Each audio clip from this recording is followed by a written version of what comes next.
Ek sien uit na daardie dag. Waar al die ou pyne sal verdwyn. Al die bekommernisse iets van die verlede sal wees. Al die trane afgevee sal word. En Jesus ons inlei in ons ewige woonplek. Die koninkryk van die almagtige, die ewige, die getroue, die waaragtige God. Wat 'n dag! Sien jy uit na daardie dag? Kan jy jouself indink daardie oomblik wanneer ons verander sal word? In 'n oomblik, in 'n oogwink. En waar al die ou stryd van die lewe in 'n oomblik iets van die verlede sal wees. Amen, amen. En wanneer daar die blou lig sal wegskeer soos 'n boekrol wat weggerol word. En die teken van die seun van die mens sal verskyn in al sy krag en al sy heerlikheid. En ons sal opkyk en ons sal hom sien. Net soos wat die disippels van ouds hom gesien het. Want hy het ons beloof, net soos wat ek wegvaar, so sal ek terugkom. O, wat 'n dag sal dit wees om hom te sien. En wanneer jy hom sien, sal jy verander word. En jy sal wees soos wat hy is. Amen. Nou nog streef ons om soos hy te wees. En daardie oomblik sal ons wees.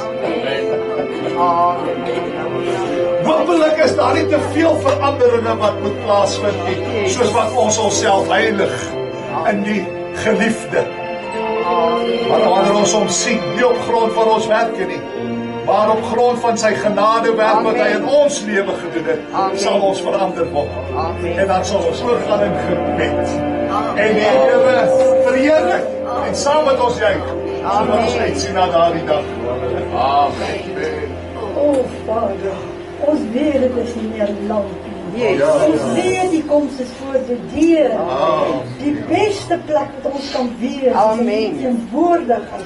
En ons wil net vanmôre dankie sê, Vader, dat ons nog vrylik na 'n kerkie toe kan kom. Amen. Dat ons kan loof en ons uit ons harte uit.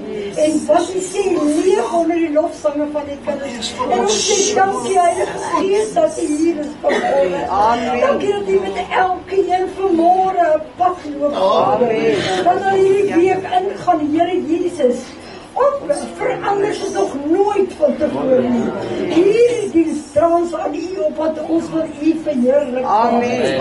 Ons wil U seën in alles wat ons doen. Wat ons bedink ons U verheerlik, Vader. Ons sê dankie dat U hier is. Dankie vir die lofsange. Dankie dat U leef onder die lofsange van die kinders. En dankie Heilige Gees. Dankie. Ons loof U vanmôre. Ons het nie woorde nie. Ons is van die woorde van die psalms van ou Dawid. Gedurig deur hy toe kan ophef en loof sy naam.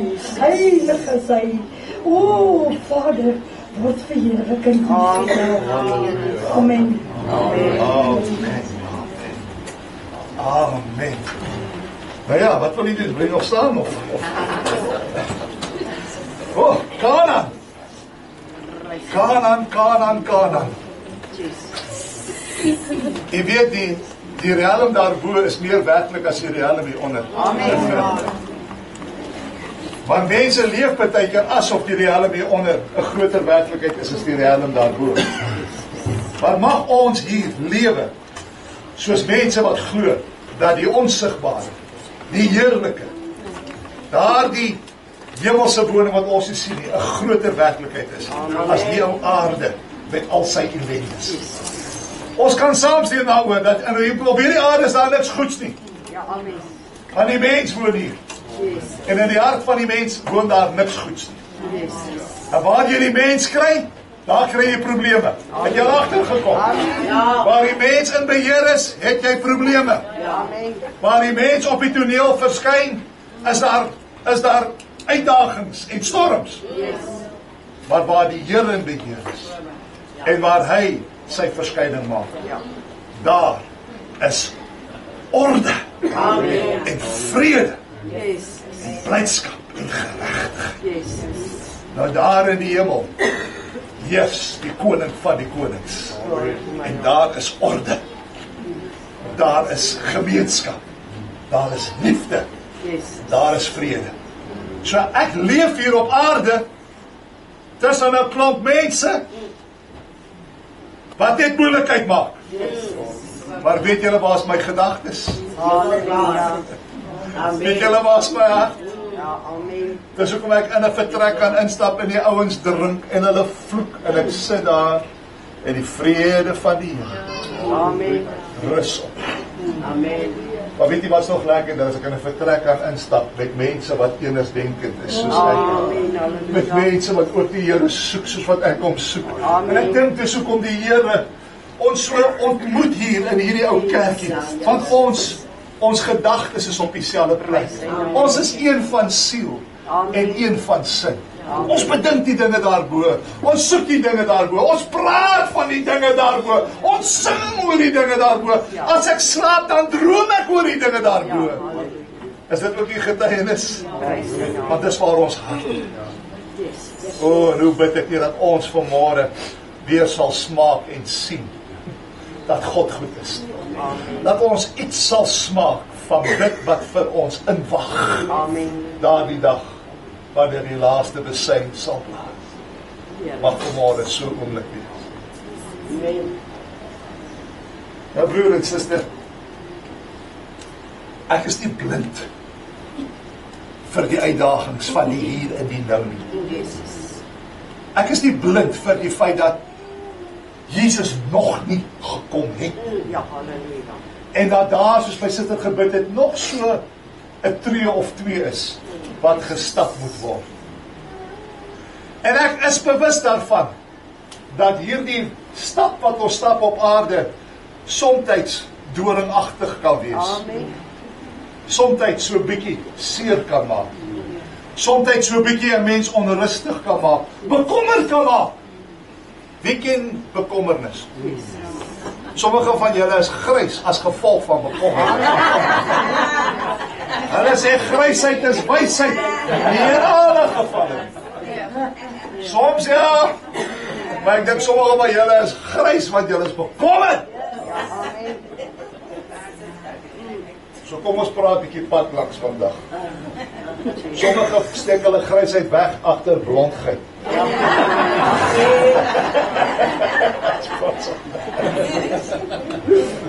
So ons is nie onbewus daarvan.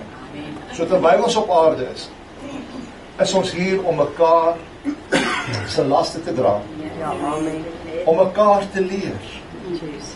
om mekaar te ondersteun, Prys U. om mekaar te bemoedig en mekaar aan te spoor om heilig te wandel en om nie moed te verloor nie, maar jou oog gefestig te hou op Jesus Christus. Amen.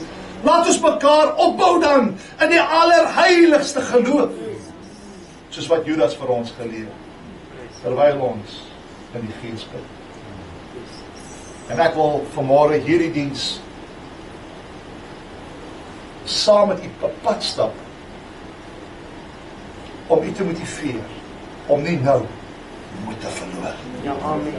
Want dit wil vir my voorkom, soos wat ons die dag sien nader, dat daar sommiges is in die gemeenskap van die gelowiges Jesus. wat 'n draai gaan maak by moed verloor stasie. Jesus. En dit is vir my so jammer, want ek dink dat diegene wat eintlik moet hoor, waarskynlik nie hier is vanmôre, omdat hulle by moed verloor stasie gaan draai het. Prys Sy naam. Maar ek wil vir u vra, as God se ambassadeurs, as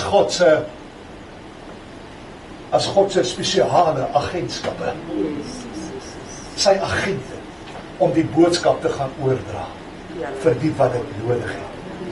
Maar miskien sit jy hier en jy het dit self nodig. En mag die Here vanmôre ook tot jou hart spreek. Met dit in gedagte wil ek u nooi om vanmôre saam met my te blaai in hierdie lieflike woord, hierdie kosbare woord. En ons gaan lees en so 'n bietjie inkyk in die lewe van 'n man wat ek dink nie een van ons kan sê dat ons al gedraai het waar hy gedraai het. Ja, amen. Ken julle so 'n man in die Bybel? Ja, ja. Halleluja. Wat is sy naam? Sê Joppie, dis Jof. Julle moet Grieks praat. Julle moet Hebreeus praat, dis wat die taal aan die Bybel. En die Grieks is die B mos eintlik 'n V. Ja. Né? Ja, so in die Grieks sê hulle Jof. Alright. Ons gaan 'n bietjie kyk na sy lewe en wat ons kan leer uit sy lewe uit. Wat interessant is by die lewe van Job, jy het geweet dat Esegiel het na Job verwys as een van die 3 mees regverdige mense op die aarde. Saam met Noag en saam met Daniel. Ja. Esegiel verwys na hulle as die 3 mees regverdige mense wat ooit geleef het. Job, Daniel en Noag. Maar tog sien ons dat Job se lewe het 'n draai geneem, nie waar nie? Amen. Ons sien een van die mees regverdigste mense wat nog ooit die gesig van die aarde begroet het. Wat deur uitere hel gegaan het in sy lewe. En ons sien uit 'n paar vriende wat ook vir hom raad gee, maar ek dink hulle weet self waarvan hulle praat. Ja, amen. Want ons dink ons weet wat aangaan in ander mense se lewe. Nee, ons is hastig om raad te gee. Het jy al gehoor van die gesegde Job's comforters? Yes. Nee. Dis 'n regte Job trooster. Die persoon gaan deur tragedie en dan sit ons daar en sê ons vir hom, ag my ou boetie, jy weet, dinge kon erger gewees het. Het jy al dit gehoor? Dis wat jy noem met 'n Job's comforter. Jy weet, met ander woorde, hy kon dood gewees. Dis wat jy wil sê. Nou, Job gaan deur so 'n situasie. En ek dink daar is mense inteendeel wat dit bely. Ek het dit in hierdie week gehoor. Individue wat letterlik bely dat ek staan nou in die skoene van Job. Nee, hierdie week laas ek, en dis wat my gedring het tot hierdie boodskap vanmôre, want ek besef toe, luister, ons weet nie 24 uur wat aangaan in almal se lewe nie, maar dit wil vir my voorkom asof daar individue is wat voel, luister, die berge sak toe op my. Ja, amen. En dis donker. En ek voel totaal verlore. En miskien identifiseer jy met dit, of dalk is daar iemand wat nou in die gedagtes opkom. Yes. Wat jy weet, daai persoon voel soos 'n Job. Dan of vandag moet jy die boodskap oordra, of jy moet hierdie boodskap vir jouself neem. Ons gaan nie toelaat dat die vyand een van God se kinders uit sy hand uitdruk. Inteendeel, Jesus het gesê, niemand sal jy uit my hand uitdruk nie. Maar weet jy wat gebeur? Mense klim self uit die hand van die Here uit. Ja, halleluja. Wat ons baie keer doen is, ons draai ons rug. God sal nooit sy aangesig van jou wegdraai. Ja, amen. Maar soms kom die vyand en hy kry dit reg om omstandighede te gebruik dat ons uitbeweeg. Ja, amen. En ons wegbeweeg. Mag die Here ons help dat ons niemand verloor. Nou, ek wil vir die Frans saam met te lees in Job hoofstuk 2. Kom ons lees die eerste paar verse. En op 'n dag, toe die seuns van God kom om hulle voor die Here te stel, en die Satan ook onder hulle gekom en om hom voor die Here te stel. Toe vra die Here vir Satan, waar kom jy vandaan? En die Satan antwoord die Here en sê, van 'n swerftog oor die aarde wat ek deurkruis het. En die Here vra vir die Satan, het jy aangeslaan op my knegt Job? Want daar is niemand op die aarde soos hy nie, 'n man vroom en opreg, Godvreesend en wat afwyk van die kwaad, en hy volhard nog in sy vroomheid, alhoewel jy my teen hom opgehits het om hom te vernietig sonder oorsaak. Dit wat sê die van God vra van waar hy sê van 'n swerftog oor die aarde. En dit sê vir my, weet julle wat? Die vyand is nie alomteenwoordig nie. Ja, amen. Want hy is nie skepper nie, hy's 'n skepsel. Amen. Baie mense wil die vyand hoër stel as wat hy is. Weet julle hoekom? Omdat ons wil onderskei tussen die natuurlike en die bonatuurlike. As ons onderskei tussen wat natuurlik is en bonatuurlik, aan watter kategorie val Satan? In die bonatuurlike. Ja. Met ander woorde, as jy so redeneer, dan is hy dieselfde kategorie as God. Want God is ook bonatuurlik, ons is natuurlik. Maar dis nie hoe ons moet kyk nie. Ons moet vergelyk en sê ons kategoriseer in die sin van wat is skepping en weer skepping. Amen. Creator en creation. Nou watter kategorie val die vyand dan? Hy's 'n skepsel. Ja, amen. Hy's geskape. 'n baie sneaky ene. Amen. Weet die sneaky se. Maar hy bly nog steeds skepsel. Ja, amen. En hy's nie alomteenwoordig. Jy weet, ek lag baie keer in my mou as ek hoor hoe die mense sê, "O, die Satan het my vandag weer aangeval." Dan dink ek, hoorie, maar jy dink jy's iets besonders. As jy dink dat die Satan self tyd nou het om vir jou aan te val vandag, terwyl hy 'n skepsel is. Met ander woorde, jy is 'n baie groot bedreiging as jy dink dat hy vandag nou net by jou stil gestaan onder 8 biljoen mense. Jesus.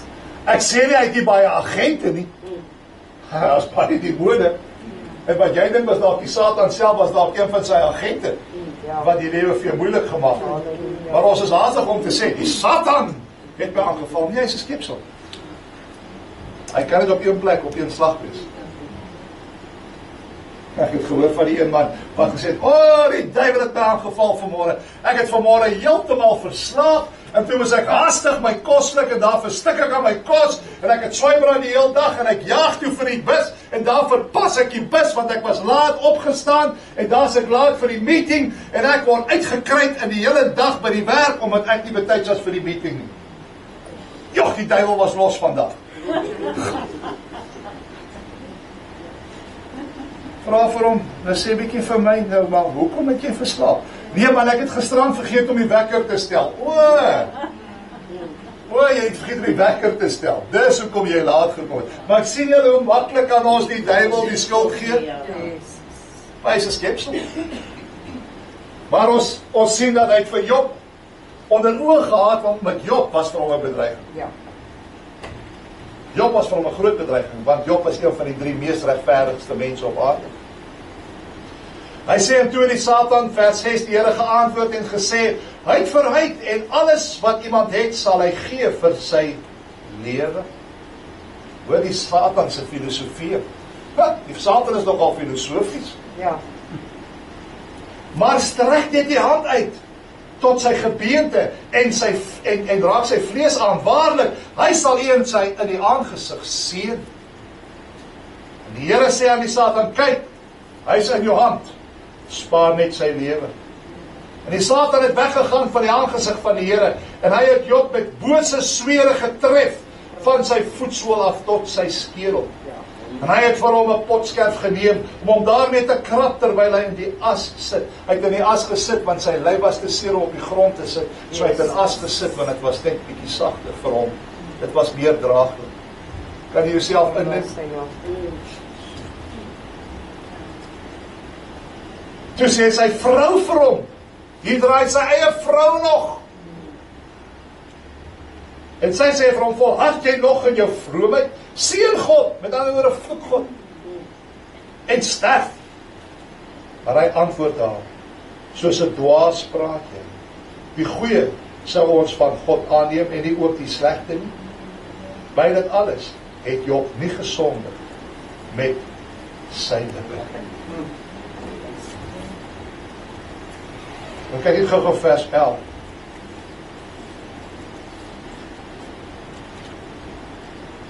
Ja, kom ons los maar. Broer en suster, wanneer ons die verhaal van Job lees, dan sien ons dat Job kom by 'n punt waar hy vir die Here as ware vra. Of hy praat eintlik met homself en hy sê, hoekom lewe ek? Hoekom is ek hier? Hoekom bestaan ek? Wie het al daai vraag gevra? Op 'n sekere stadium in jou lewe. Wat is die doel van my bestaan?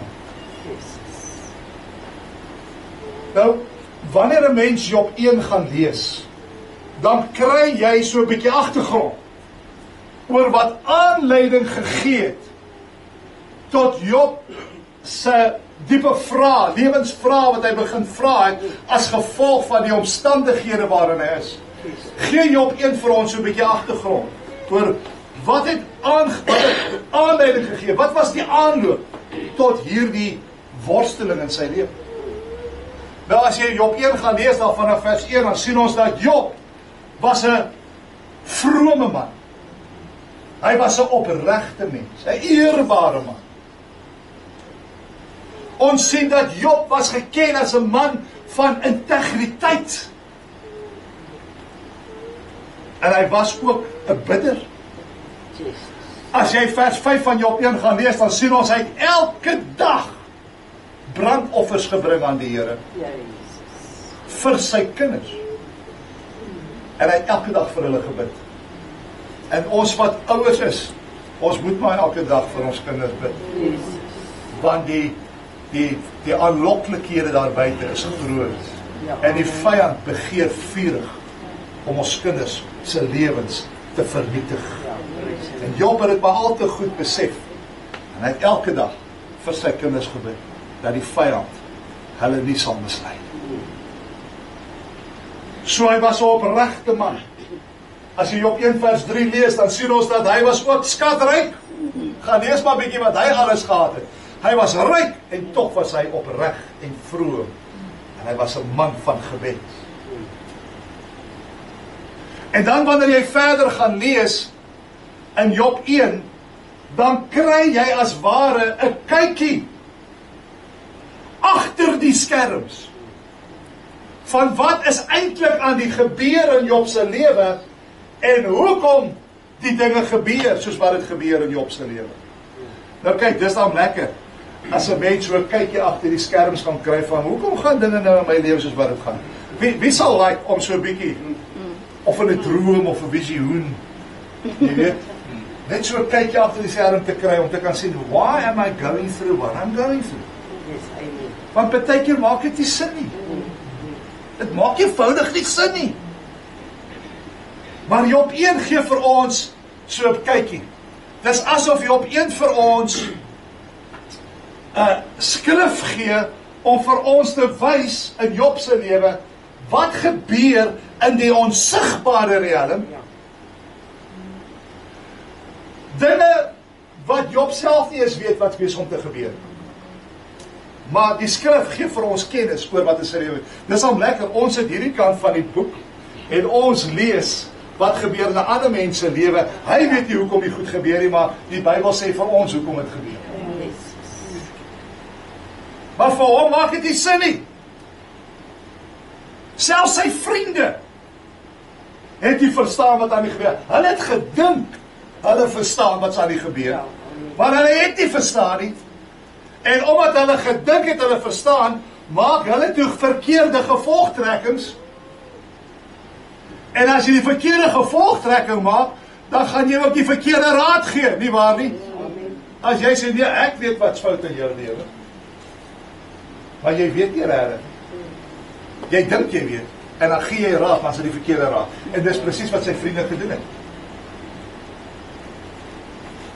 Jy weet, daar is soms dinge wat gebeur in die geestelike riem wat 'n effek het wat hier op aarde aan die gang is. Het jy dit geweet dat wat ook al gebeur in die onsigbare wêreld loop uit en speel homself uit op die sigbare wêreld. Gaan lees die boek Openbaring. Elke keer as daar 'n gebeurtenis in die hemelse riem gebeur, daar waar ons nie kan sien nie, het dit 'n uitwerking wat gebeur op die aardse riem. As 'n trompet blaas in die hemel, of 'n skaal word uitgegooi in die hemel, of 'n seël word gebreek in die hemel, dan is daar iets wat gebeur op die aarde as gevolg van wat gebeur het in die hemel. En hier is een sleutel, en dit is, ons moet altyd onthou dat wat ook al gebeur vir jou en my, wat ons wandel hier op aarde aan betref, daar is iets wat gebeur in die hemelse riem, wat ons nie altyd van bewus is. En Job se vriende, omdat hulle nie weet van wat aan die gang is in die bonatuurlike nie, het hulle eie gevolgtrekkings gemaak, want ons almal kan ons baie slim voorkom party. Want ons is mos almal filosofies en teologies aangelê. En ons kyk ons dwars deur mense sê ek weet presies wat gaan aan in jou lewe omvang. Ek weet. Jy gaan vir my niks wegsteek. So stop het. Dis so ons baie keer onsself wil voorgee. I know everything. Ek het baie lewenskennis, baie mensekennis. Maar dan slaat ons die pot baie keer so ver mis. En wat Job se vriende gedink het is 'n ou ding in die lewe. Jy weet, wysheid sê ons baie keer, veral in ons geestelike kringe, dat as dinge skeef loop in jou lewe, is dit omdat daar sien julle weet. Julle weet. Ons is so vinnig om te sê, as dinge skeef loop of as jy weet al deur allerlei storms in jou lewe gaan, is dit omdat jy obviously iets verkeerd gedoen. Ja, amen. Né? En dan dink ons, ja, sien ons is wyse mense. Ons weet presies. Met ander woorde, if you suffer, it's because you've sinned. Yes. And if you sin, you're gonna suffer. Yes. Amen. Dis mos hoe ons baie keer dink, hoe dit werk. Nou mense, nou sê ek nie dat dit kan waar wees in baie gevalle. Né? En dis wat ons moet verstaan hoe wysheid werk. Dat wysheid is oor die algemeen so, dis waar, maar nie sonder uitsondering. Ek dink aan die Spreuke van Salomo waar hy sê, too many cooks spoil the broth. Né? Maar dan sê hy ook, daar's wysheid en baie raadgewers. Nou wat moet ek nou glo? Moenie baie raadgewers hê nie, of hê baie raadgewers. Dit hang af van die situasie. Dit hang af van met wie ons te doen het, en wat die aanloop was tot daai persoon se omstandighede, wat vir jou insig sal gee oor hoe om die situasie te benader. Maar wat ons baie keer doen is, ons gooi net een. Daar's net een filosofie, en dit is, as jy gesondig het, dan gaan jy suffer, en as jy suffer is, dan moet jy gesondig het. En hierdie vriende van Job, het eintlik maar daar by daai gevolgtrekking uitgekom. Almal van hulle, ou Sofar, ou Bildad, ou Elifas, selfs daai jongeling wat later gekom het, hulle het almal dieselfde idee gehad. Job, man, daar's net een rede hoekom jy hierdeur gaan. Hulle het nou ander vertakkings gehad, hoe by dieselfde antwoord kom, maar dit is, Job, jy het obviously iets verkeerd gedoen. So al wat jy moet doen, Job, bely jou sonde, bekeer jou, en die Here sal hierdie goed van jou wegneem. En broer en suster, dis 'n baie gevaarlike ding om te doen, as ons so met mekaar gaan werk. Hoor my vandag, ons kan mekaar diep seermaak, as ons so 'n benadering het. Kan ek gou 'n voorbeeld doen, Hendrik, hoe baie keer het jy al gehoor? As ek byvoorbeeld sal sê, die rede hoekom jy nog siek is omdat jy nie geloof het. Ja, halleluja. En as jy nie geloof het, jy gaan jy siek bly. Weet al daai gehoor? Nou dit kan wees, dat in baie gevalle, dit is as gevolg van 'n gebrek aan geloof. Maar dis nie sonder uitsondering nie. Jy kan nie net 'n blank statement maak en sê, wel, obviously jy glo nie, dis hoekom jy siek bly nie. Dis gevaarlik. Weet jy hoeveel mense het al seer gekry as gevolg van dit? En hoeveel keer het ons mense se gedagtes op hol gesit, want nou probeer hulle kyk, maar waar is die probleem nie binne my? Waar het ek nou verkeerd gedoen? Waar het ek nou nie geloof gehad nie? En jy sit mense op 'n skuldtrip, hulle noem dit 'n guilt trip, wat baie keer baie maal nie daar's nie, en dis presies wat Job se vriende met Job gedoen het. Hulle het hom op 'n guilt trip gesit, en soos wat hy op sy eie gedagtes bedink, maar waar het ek dan nou gesondig? Waar het ek God te nagekom? En hoe meer hy worstel met die vraag oor sy vriende wat vir hom verkeerde inligting gee, hoe meer het hy ingekrimp en neergesak in sy ellende, waar hy later aan begin dink het, hoor, is daar lewe na die dood. Hy het op 'n stadium dit gedink, want hy was so diep verlore in sy mismoedigheid, as gevolg van Job se vriende wat hom so negatief instel, en sê die fout lê by jou. Nou baie maal kan dit so wees, ek herhaal dit, maar hier by Job deel ons met die uitsondering. Hy was die uitsondering, want hy was regverdig. En wat in sy lewe gebeur het, was nie omdat hy gesondig het, of omdat hy nie geloof het nie. Hoor jy wat ek sê? Dit kan 'n ander se lewens sou wees, maar nie in Job se geval. So hier so 'n bietjie vermaaning. Laat ons nie sommer net blank statements maak. Amen. Dink voordat jy praat. Ja, halleluja. Tree op in wysheid. Ons is hier om mekaar te bou, mekaar te help. Los die oordeel van God hoor. Kom ons stig mekaar hier. Kom ons worstel saam weer. En as dit 'n kwessie van ongeloof is, dan laat die Here dit aan ons openbaar as dit ongeloof is, of as dit sonde is. Maar moenie net aanvaar, dit is altyd die geval. Is jy met my? Amen. Dis wat Job deurgegaan het. So, wat hier in Job 1 gebeur is, ons sien dat die Here geef deur die skrywer van Job vir ons, as ware, 'n kykie agter die skerms. Hy gee vir ons insig in wat gebeur in die onsigbare riem. Wat 'n voorreg wat ons as lesers het, om actually te sien wat gebeur in die hemelse riem, maar die mense op aarde weet nie wat gebeur in die hemelse riem nie, maar wat daar natuurlik uitspeel in Job se lewe. Alright, so ons is in 'n baie bevoorregte posisie. Sal ons gou gaan kyk wat het gebeur daar, wat vir ons 'n bietjie insig sal gee oor hoekom hy deurgaan wat hy deurgaan. Nou kyk wat gebeur.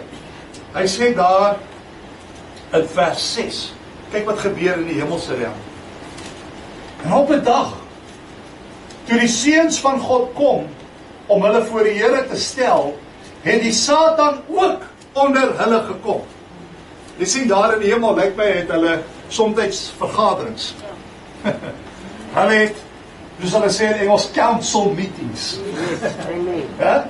Raadsvergaderings.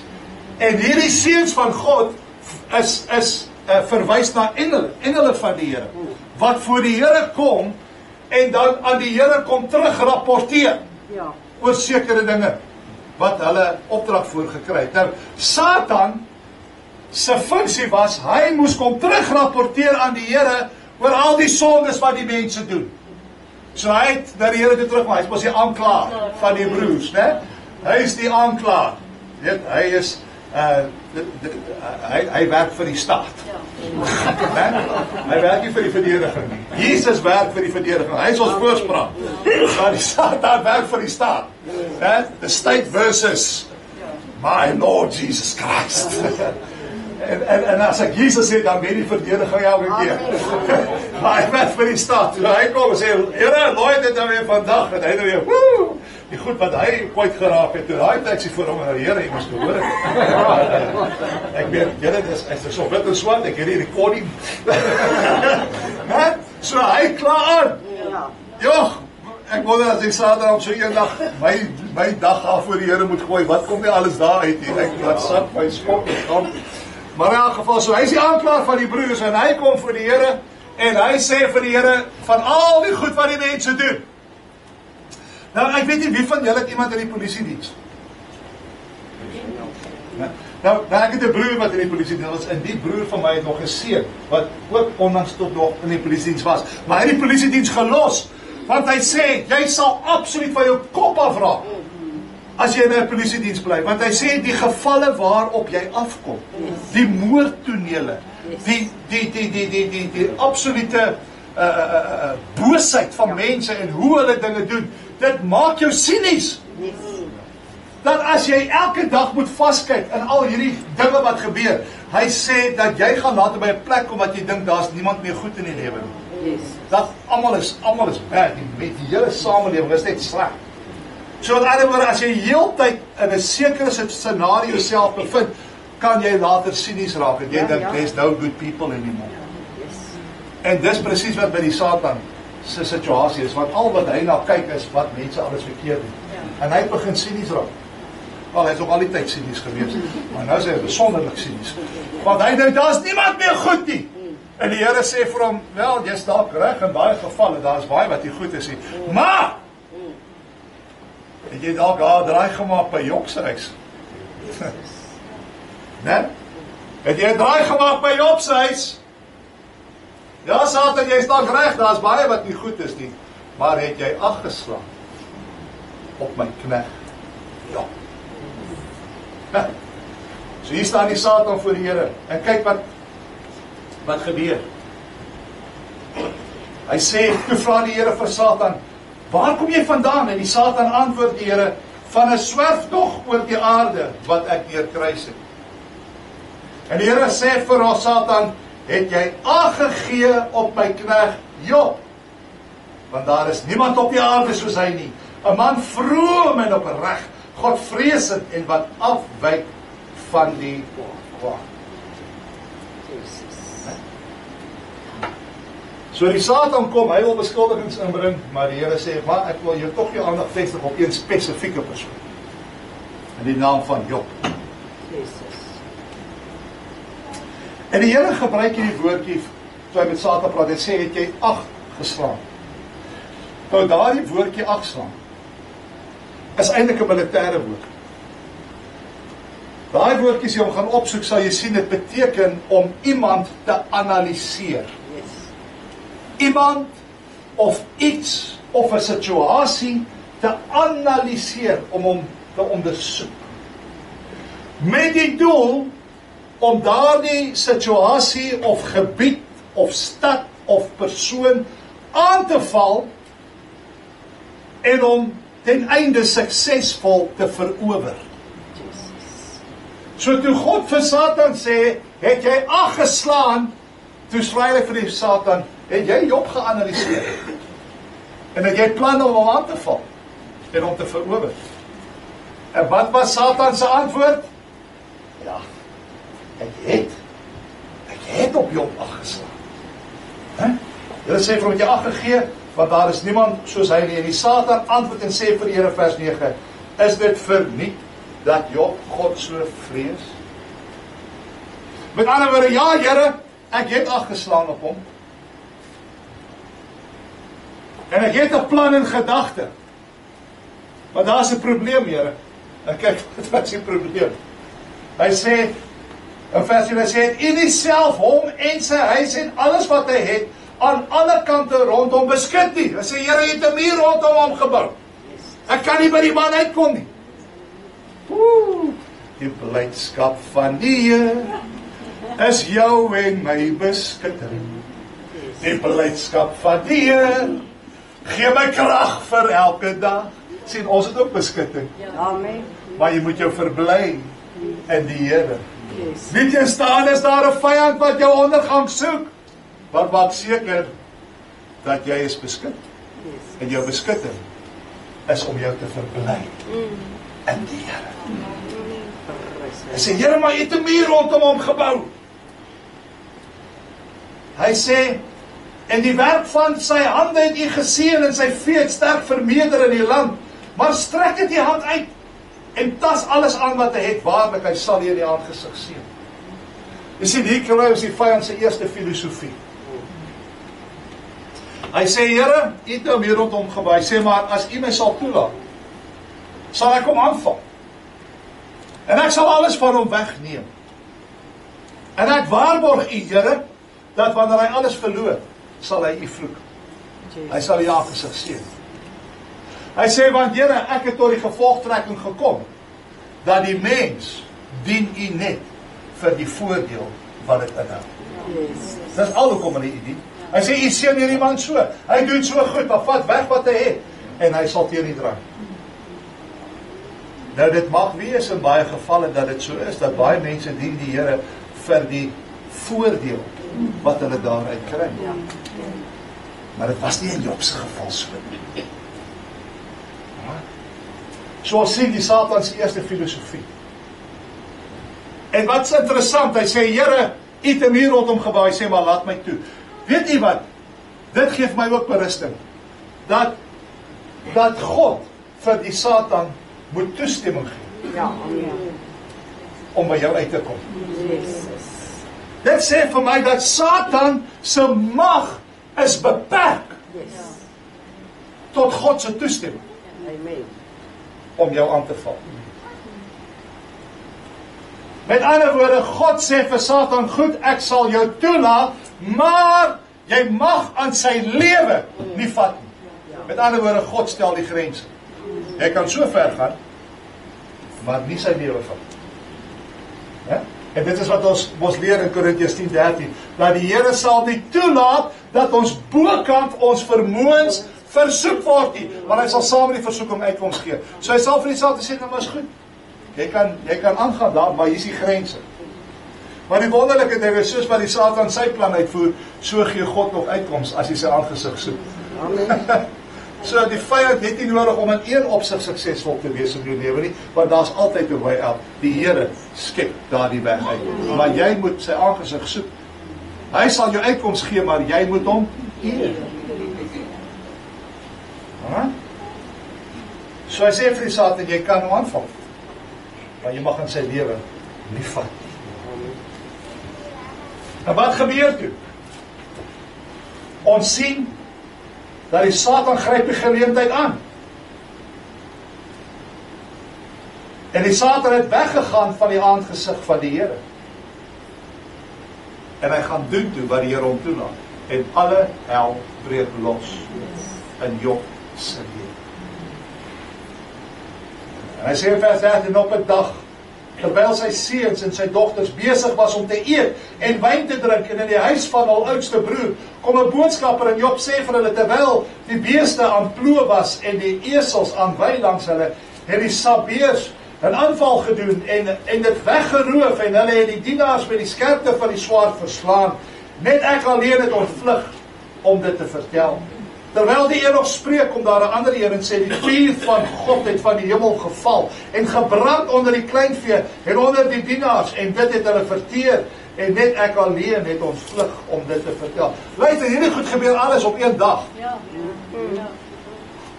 Heb jy al gevoel, eers een ding gebeur, en dan gebeur nog 'n ding, en dan gebeur nog 'n ding. Jy wag amper vir die derde ding om te gebeur. Want ons het ons gesegde, slegte goed kom in dries. Ja. Hou op die belydenisse te maak. Slegte goed kom in dries. Wat se ons is dit? Bely eerder die goeie. Goeie dinge hou aan om te gebeur. Ek is mos nou eenmaal die geseënde van die Here. Bely die goeie in jou lewe. En jog, maar die tweede ding is nog nie eens klaar nie. Toe kom die derde ding. Hy sê daar in vers 17, terwyl ek een nog spreek, om daar 'n ander een sê, die Galdeërs het 3 leerafdelings opgestel, en 'n aanval op die kamele gemaak en het weggeroof, maar hulle het die dienaars met die skerpte van die swaard verslaan, en net ek alleen het oorgebly en gevlug om dit te vertel. Nogal interessant, dit klink vir my amper te goed om waar te wees, want elke keer as daar iets gebeur, dan bly daar net een oor, dan bly net een oor, dan bly net een oor. Kan dit feitlik wees? Ek wil eens met u daaroor praat, want dit is baie interessant. Maar let op gedagte.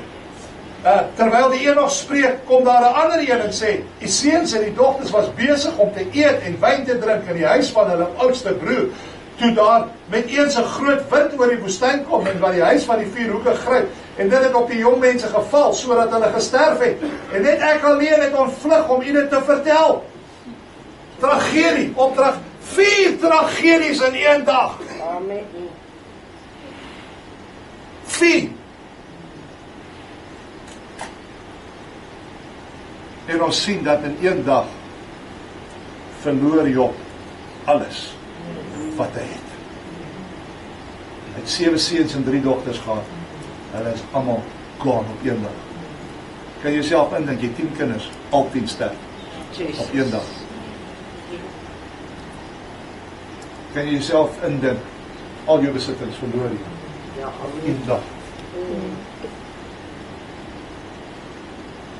Het is wat in Job se lewe gebeur. Maar wat Job nie weet nie, is daar was as ware 'n wetenskap in die hemel oor sy lewe. He didn't know it. Tussen God en die Satan. Satan se filosofie is, kom ons vat sy goed weg, en Here, hy sal teen u draai, want die mens dien u net vir die voordeel van die dinge. En die tragedie tref vir Job. En hy verloor alles. Maar kyk net. Wat was Job se reaksie? Toe staan Job op en skeer sy mantel. En hy het sy hoof geskeer en in aanbidding op die grond geval en gesê, naak het ek uit my moeder se skoot gekom, en naak sal ek daarheen terugkeer. Die Here het gegee, die Here het geneem. Die naam van die Here sy geloof. En by dit alles het Job nie gesonde en aan God niks ongeryms toegeskryf. So ons sien dat Job het nie teen die Here gedraai. Want hy was so opregte man. En hy het nie die Here gedien vir die voordeel wat dit inhou nie, maar vir wie hy is. Hy is God.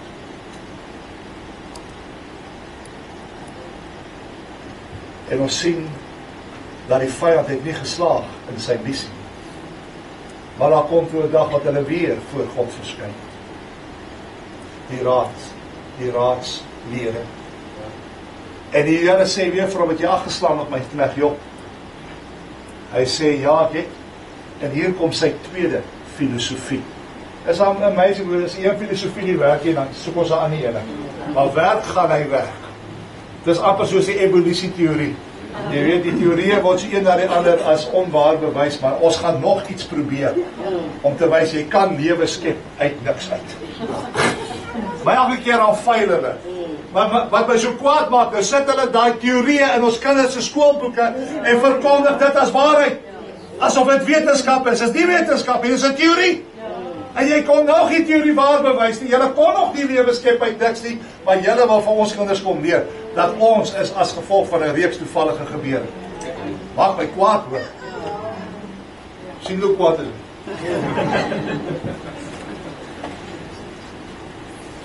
En toe kom die seuns van God, hoofstuk 2, om hulle voor die Here te stel. Die Satan het ook onder hulle gekom. En toe vra die Here weer vir hom, waar kom jy vandaan? Die Satan antwoord, wel, van 'n swerftog aan die aarde. En die Here sê vir Satan, het jy geslaan op my knegt Job? Want daar is niemand op die aarde soos hy nie. 'n man vroom en opreg, Godvreesend en wat afwyk van die kwaad en volharding in sy skoonheid. En die Here roem weer in hierdie man genaamd Job. En dis hoe die Satan met sy tweede filosofie kom. Toe sê die Satan, die Here geantwoord, hy sê, hy vir hy en alles wat iemand het, sal hy gee vir sy lewe. Maar strek net die hand uit en tas sy gebeente en sy vlees aan, waarlik, hy sal jy in die aangesig seën. En die Here sê vir hom, maar toe, gaan. Jy mag jou hand aan hom slaan, maar sy lewe moet jy spaar. Dit is sy tweede filosofie. Wel, Here, as Job dan hierdie dien vir die voordele nie, raak sy gesondheid aan. Mense sal ons alles wat hulle het gee, as hulle net gesond kan wees.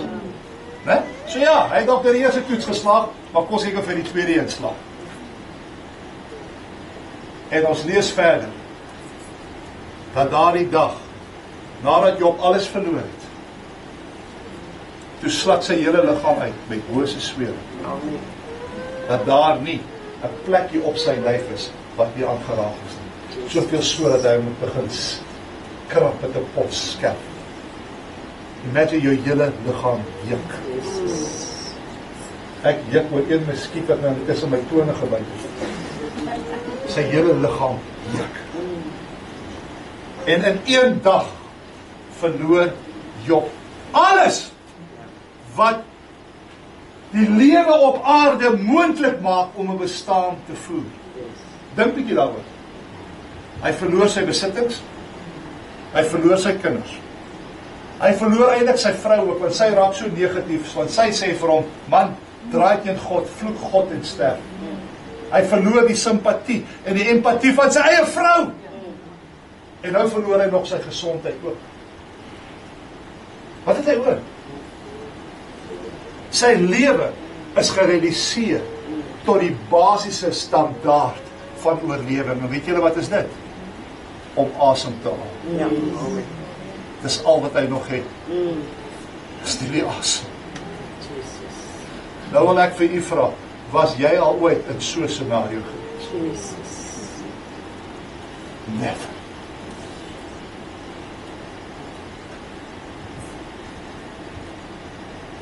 So wees versigtig as jy sê, ek is in Job se skoene. Jy het hier wat jy van praat.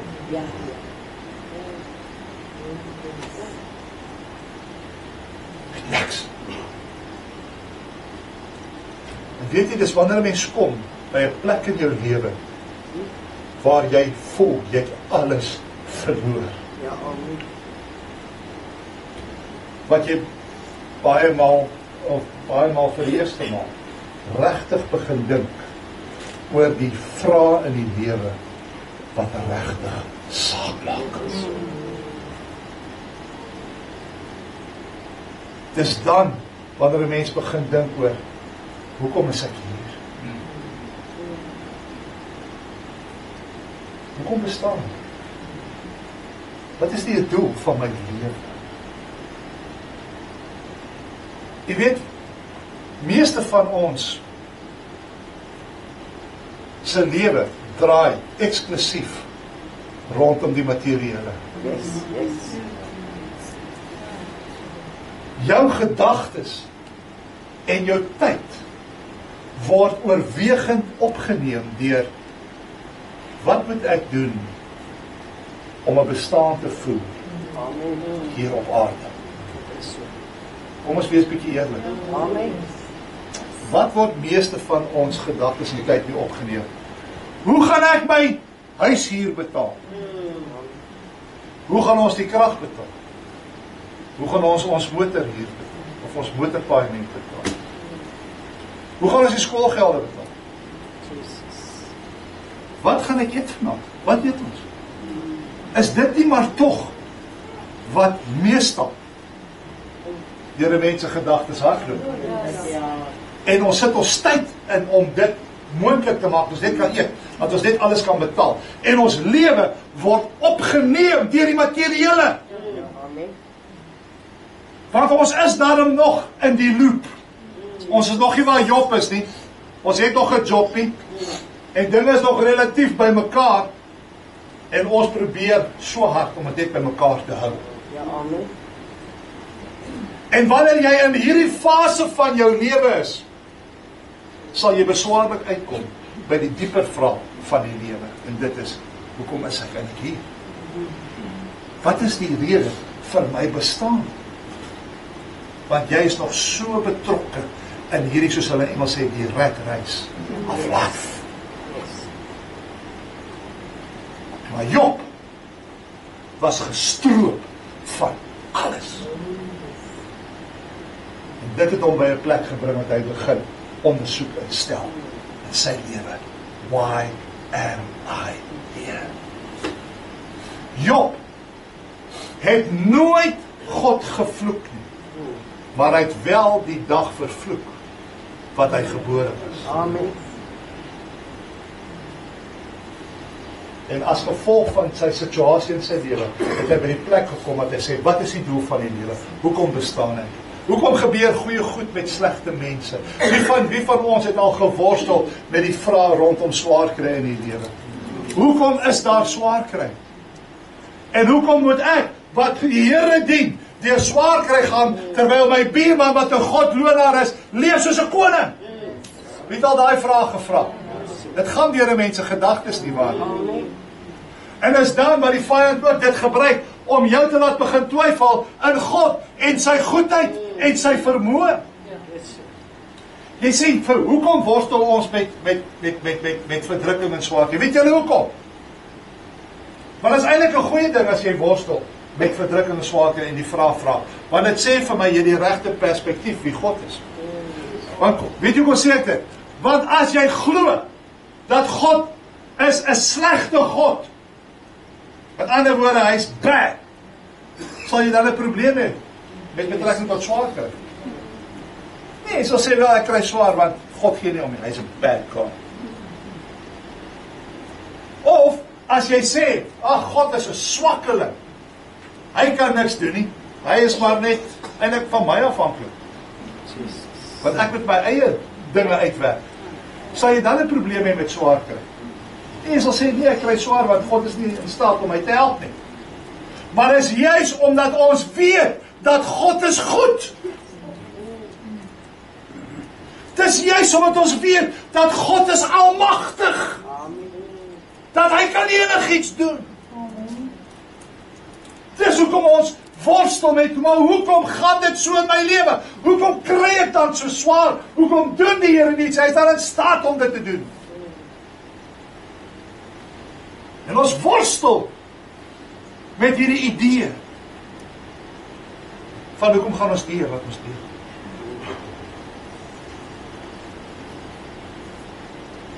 En dis waarmee Job worstel. Dis hoekom hy die dag verwens wat hy gebore was. Hy het nooit God vervloek nie, want hy weet God is goed. Hy weet God is almagtig. Ja, amen. Maar ek gaan deur hierdie ellende en ek kan nie sin maak hoekom moet ek deurgaan wat ek deurgaan as God dan in staat is om my te help. Hoor jy die prentjie?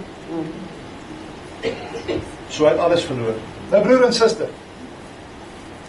hier in hierdie lewe hier buite is daar 'n groot groep mense wat glo daar is nie iets soos 'n God nie.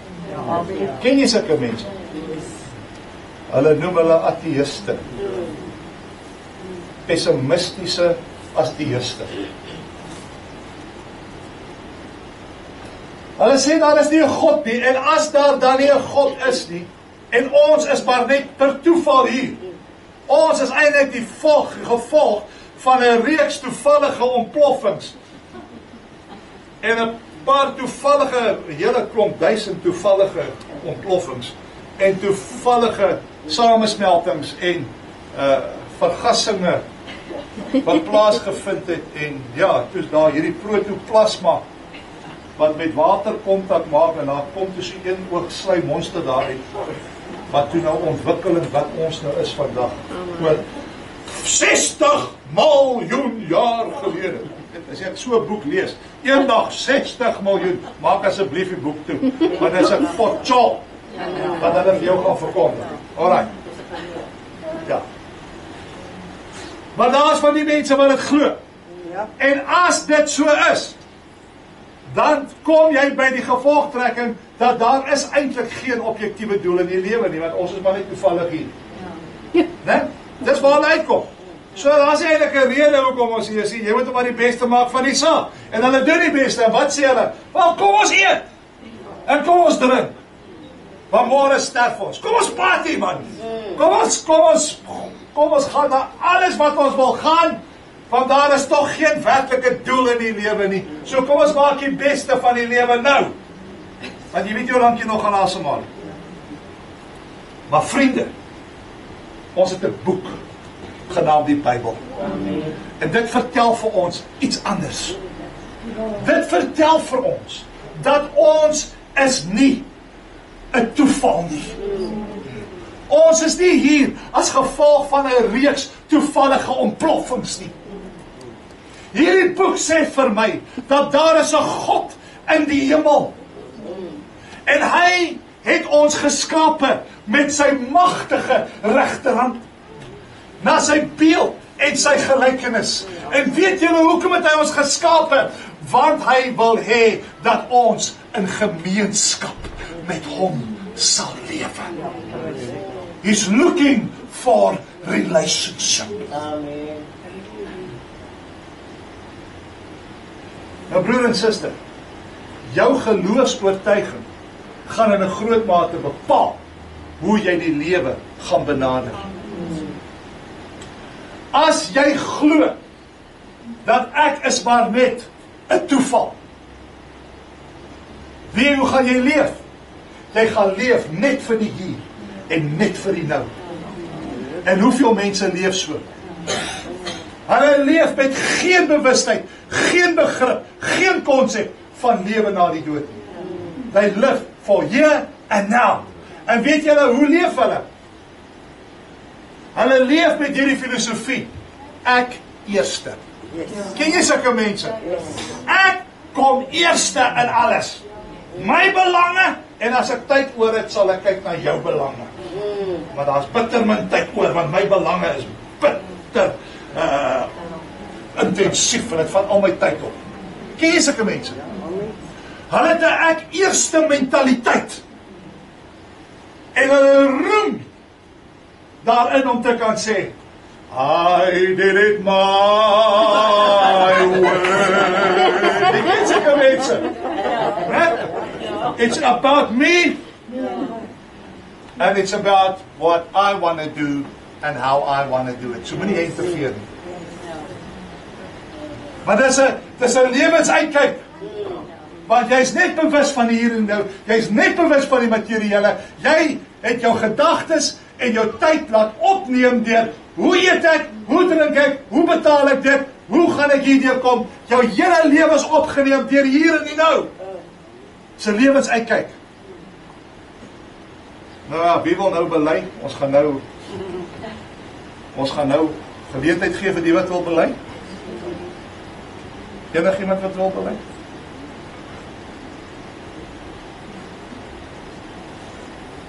Krik. Ons was maar daar op 'n stadium, maar ons. Maar broer en suster, as jy 'n ander mentaliteit het om te sê, luister. Ek glo daar is God. En ek glo hy het my geskape met 'n uitsluitlike doel om in gemeenskap met hom te lewe. Weet jy wat gaan jou mentaliteit wees? Jy gaan leef vir die ewigheid. Amen. En jy gaan jou hoop stel, nie op die hier en die nou nie, maar op dit wat kom. Jou filosofie sal wees soos die van 'n Paulus wat sê in Filippense 1 vers 21, vir my is die lewe Christus. Amen. En die sterwe is wins. Vir die wat glo dat God jou geskaap het, is jou lewe daarop geskoei om God te behaag. En om dinge te doen in jou lewe soos wat hy wil hê dit moet gedoen moet word. En nie soos wat jy wil hê dit gedoen moet word. Broer, suster, ons kan maar die gesiggies opsit vandag, maar ons is skuldig. Ons is skuldig. Hoeveel keer doen ons dinge omdat ek dit so gedoen wil hê? Die Here het geen sê daarin. Jy kan ook sê ek het gebid oor die saak. Echt, om te bid oor 'n saak beteken nie gaan dit doen soos wat hy dit wil hê. Ek kan bid oor die saak en nog steeds die dinge doen soos wat ek dit wil hê. En wat van bid oor die saak en wag tot hy vir jou sê om dit te doen? En dan dit doen. Maar ons is nie baie goed met wag. Ons is nie baie goed met geduld nie. Here, gee my geduld, maar gee my dit nou. Dis hoe ons bid. Ja. So dit gaan oor hoe ons na die lewe kyk. Weet jy wat in die Bybel vir ons? Die Bybel leer vir ons dat God wil hê dat ons hom sal ken. En dat ons hom sal behaag met ons hele lewe. Weet julle wat leer die Bybel ons nog? Die Bybel leer ons dat God geken kan word. Baie mense sê, moet ek God leer ken? Hy is daar bo, ek sê oor. Hy kan geken word. En hy sê dat sonder geloof is dit onmoontlik om hom te behaag. Hebreërs 11 vers 6. Maar hy kan geken word. Gaan lees Psalm 19 vers 1. Hy praat van die uitspansel. En hy praat van die natuur wat God se eer verkondig. Jy kyk na die natuur, jy kan God erken deur net na die natuur te kyk. Selfs al het jy nie 'n Bybel daar in die midde van Ecuador nie. Het jy die natuur wat spreek van die grootheid van God. Maar selfs as jy hom nie daarin raak sien nie, het die Here gesê daar in 2 Petrus 1 vers 21 dat ek het heiliges geïnspireer om 'n boek te skryf, die Bybel, wat ons het, sodat ons hom daarin kan ken. Maar selfs al wil jy nie hom daarin ken nie, het God sy eie seun gestuur volgens Hebreërs 1 vers 1 en 2, wat homself aan ons kom openbaar, wat 'n afskynsel is van God self. Dis hoekom Jesus gesê het in Johannes 14 vers 9, as julle my gesien het, het julle die Vader gesien. Ons kan hom ken in sy woord, in die natuur, in sy eie seun. Ons het geen verskoning nie. Hy kan geken word. En hy kan behaag word. Hoe word hy behaag? Weet julle wat behaag die Here? Wanneer jy jou volle vertroue in hom plaas.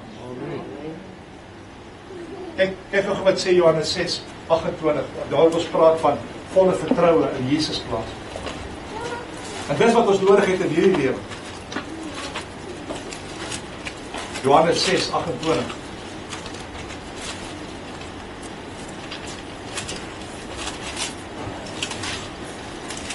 Hy sê, vers 28, hy sê, wat moet ons doen om die werke van God te volbring?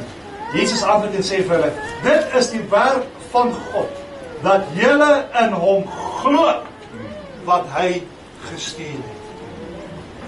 Hoe moet ek God se werk volbring? Glo. Luister, my liewe vriend. Jy behaag die Here nie. Jy beïndruk hom nie met jou opinies nie. Met jou sogenaamde goedheid nie. Met jou sogenaamde goeie werke nie. Jy beïndruk hom nie met dit wat jy doen en vermag nie. God vind 'n behaag daarin wanneer jy jou geloof en vertroue stel in die genadewerk wat sy seun Jesus Christus gedoen het. En waar jy hom vertrou in sy persoonlikheid as die getroue en die waaragtige God wat getrou bly in jou lewe. Dis jou geloof in God wat hom behaag. As jy die werk van God wil volbring, glo in God, glo in my. Johannes 4. Ja, goeie werke vloei voort, dis die vrug. Dit is die werke wat by die bekering pas, né? Daar dan vrug wat by die bekering pas, Matteus 3 vers 8. Daar is goeie werke, maar ons word gered tot goeie werke. Ons word nie gered deur ons goeie werke. Dis 'n groot verskil. Dis genade alleen wat my red, maar nou dat ek gered is, wil ek hom behaag. En deel van daai behaag is om vrug te dra. Maar weet jy wat is die verskil? Is om goeie werke te doen en om spontaan goeie werke voor te bring. Jy het nie nodig om vir 'n appelboom te sê, kom, gee appelsie. Nee, hy's 'n appelboom. Hy bring spontaan appels na vore. So as jy 'n kind van die Here is, dan bring jy spontaan die vrug van die Gees na vore. Anders as jy nie 'n kind van die Here om mee te begin nie. Maar as jy dink dat ek moet sekere goed doen om 'n kind van die Here te wees, that's wrong, something is wrong. Seriously wrong. Jy het nie nodig om vir 'n appelboom te sê, jy's 'n appelboom. So jy moet appels dra. 'n Appelboom dra appels. So onderskei net waar die rol van werke in. As jy nie appels dra nie, is daar 'n probleem. Sê iets as fout met jou wortels. As fout met jou oorsprong. So bekeer jou. Laat jy doop. Dan word vervul met die Heilige Gees. En jy sal vrug dra. Halleluja. Man, this is preaching. This is good preaching.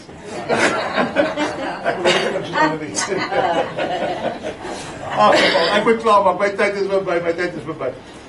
So ons sien dat jou benadering tot die lewe bepaal hoe jy jouself gaan uitleef. Want God kan geken word. En jy kan hom nie behaag met werke nie. Moet jy vertroue stel. Nog een ding, en hier mag ek klaar, wat die Bybel vir ons leer, is dat die lewe gaan nie net oor die hier en die nou nie. Kry nou klaar om heeltyd toe te laat dat jou gedagtes opgeneem word met die materiële. Die materiële raak vir my amper 'n tipe van 'n sweerwoord as ek hoor hoe mense al wat hulle kan praat is oor die sigbare en as jou hele gedagte daarmee opgeneem is, gaan wonder jy ly aan depressie nie. Gaan wonder jy moet heeltyd kalmeerpille drink nie, want jou hele gedagte is opgeneem oor wat hier gebeur. En ons weet hier is niks goeds nie. Daarom moet jy jou gedagtes op 'n ander plek kry. Jy moet die dinge begin dink wat daar voor is. Jy moet jou hoop stel op dit wat kom en nie dit wat is nie. Hier is nie hoop hier nie. Kry dit nou deur daardie Prins. ja, maar wat is van by die skaal kom? Maar party van ons is so hard hier. Jy hoor die woord, maar jy luister nie. Ja, prys sy naam. Ons leef nie vir die hier en die nou nie. Ons leef vir dit wat kom. Daar's 'n hoop. Jesus het gesê in Johannes 11:25, ek is die opstanding en die lewe. Daar is lewe na die lewe, want hy het gesê, ek is die opstanding en die lewe, en jy sal lewe al het jy ook gesterwe. Daar's lewe wat voor lê. Dis waar ons hoop moet wees. Maar daar's ook 'n dood na die dood. Wat Openbaring 20 vers 14 praat van die tweede dood. Van die wat voor die regterstoel van God sal verskyn. en wat dan in hulle tweede dood sal ingaan, want hulle sal hulle eerste dood hier hê, maar dan sal in die poel van vuur gewerp word. Ja. En die, van het nie deur hulle breins kry, dat ons nie leef vir die hier en die nou nie, kan dalk deel wees van die tweede dood. Ja, amen. Want jou hoop is op die aardse. Ja. Terwyl Christus kom vir die wat hulle hoop gestel het in die hemelse. Amen. So wat doen ons hier op aarde? Hier op aarde is die Here besig, Lindsay, om vir my en vir jou en vir jou en vir jou en vir jou en vir jou en vir jou en vir jou en vir jou en vir jou nie vir jou en vir ons almal. Wie wat sê Peter? Hy's besig om ons voor te berei. Amen. Weet julle waarvoor? Vir die ewigheid. Amen. We are in preparation and stuff. But who says that preparation is a tough sometimes? Maar hy's besig om ons voor te berei vir die ewigheid, sodat ons saam met hom kan wees in sy koninkryk. So ja, al die ou issues hier, al die verdrukking, al die tekorte, al die uitdagings, al die probleme, al die beproewinge, al die toetse. Hey, get the message. It's part of God's program. Dis deel van sy program. Weet julle hoekom? Want hy wil ons bewus maak en hy wil ons inskerp oor dit wat ewigheidswaarde het. En sonder dit toets te bring, want ons is so bewus van dit wat geen ewigheidswaarde het. En ons sit al ons tyd in dit. Maar hy gebruik toetse sodat hy vir jou kan wys, net soos in Job se lewe. Job, al hierdie goed, al jou goede, het niks ewigheidswaarde. Wat belangrik is vertrou jy my. Job, ek gaan nie eens vir jou 'n antwoord gee op die hoekoms en die waaroms nie.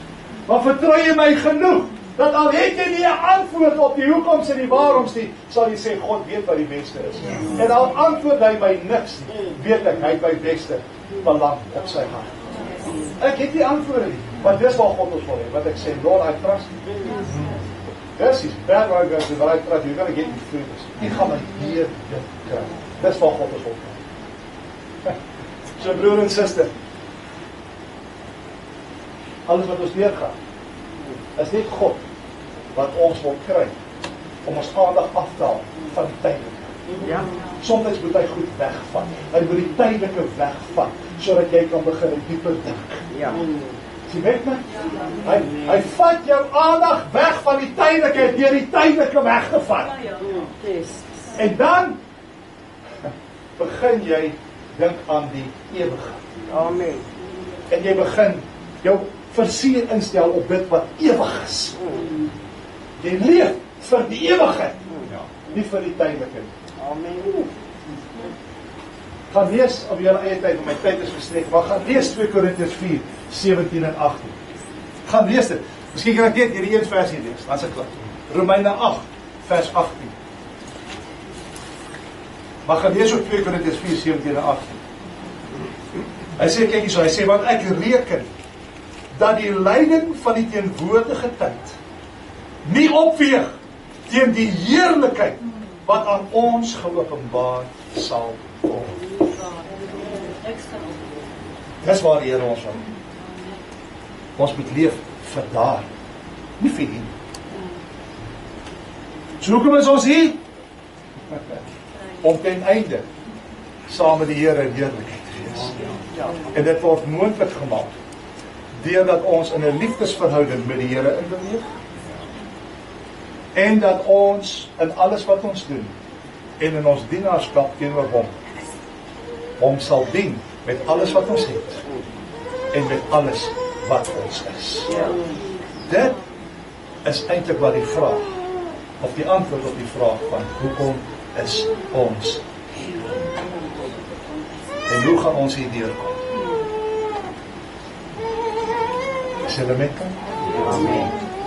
Nou ja, wie sê vanmôre hierdie boodskap was vir my?